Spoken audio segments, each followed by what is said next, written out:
Kuvamiwa kwa mji wa Nyabiondo siku ya Jumapili mchana kumesababisha kuhama kwa wakazi wa vijiji visivyopungua 6 vikiwemo Lwashi, Bukombo, Bonde, Nyabiondo Cité, Burore, Kaanja, Bushani na Ngeshe. Wakazi hawa wote wakiwemo wakimbizi wa zamani walikimbia katika kituo cha afya cha Kashebere, wengine wakielekea Kibua na kwingineko porini, wanasema baadhi ya watu mashuhuri. Hii siku ya kwanza asubuhi, kulingana na vyanzo vyetu vya ndani, waasi walisonga mbele bila kupigana hadi Kaanja, kilomita 6 kutoka Nyabiondo. Vyanzo kadhaa katika eneo hilo pia vinadai kuwa waasi wanalenga Walikale kati kwenda Bisie, wakivizia kampuni ya Shango Mining iliyopa mahanga katika tabaka Nyamaboko Premier, pamoja na malisho na mifugo iliyochukuliwa kwa wakulima na wazalendo.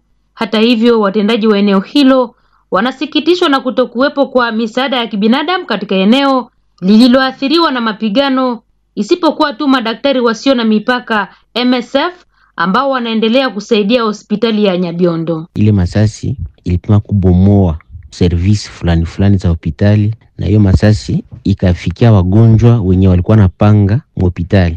Service zilikuwa tushe zaidi kwa hospitali. Kulikuwa service ya pediatria mule tunakuwa natunzia watoto. Ile maroketi ikatobola plafond, ikagusa wagonjwa benye walikuwa banafata matunzo.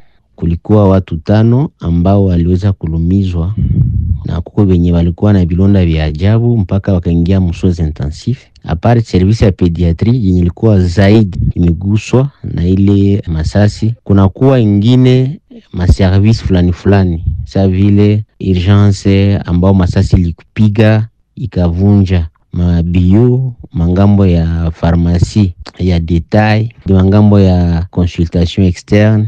Masasi kavunja na ikaribisha vibambazi.